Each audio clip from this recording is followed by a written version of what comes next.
అక్షరలిపికి స్వాగతం. నా పేరు మాధవి కాళ్ళ.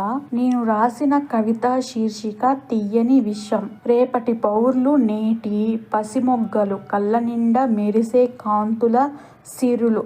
వారి ప్రవర్తనలో మార్పుల గమనం చూస్తే గుండెల్లో రేగే అలజడి ధ్యానం. తీయని విషపు వలలో అలవాటు కాని అలవాటు తీయని విషం. ఒక్కసారి చవి చూస్తే పడేదే కదా శాపం.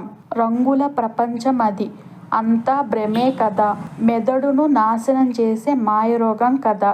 క్షణం సేద తీరినట్లు అనిపించే మత్తు, జీవిత గమనాన్నే మారుస్తుంది హత్తు. దొంగచాటుగా సాగే ఈ చీకటి ప్రయాణం పిల్లల భవిష్యత్తుకు పెద్ద నిరాశ్రయం. మొదట సరదాగా మొదలై చిన్న బీజం మెల్లమెల్లగా మారుతుంది పెను వ్యసనం.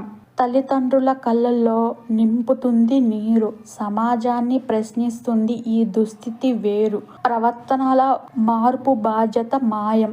ఏకాగ్రత చెదిరి చదువుపై విరక్తి. కోపం ఆవేశం, మాటల్లో చిరాకు భక్తి. నిజాయితీ మరుగున పడి అబద్ధమే రాజ్యం. సామాజిక బాధ్యతకు దొరకదు మార్గం. ముందుకు నడిపించే శక్తిని లాగేస్తుంది మత్తు. తలదించుకునేలా చేస్తుంది ఈ దురలవాటు హత్తు. స్నేహితుల ఒత్తిడికి లొంగే బానిస బతుకు. ఎటు కాకుండా పోయే నిర్లక్ష్యపు చిక్కు.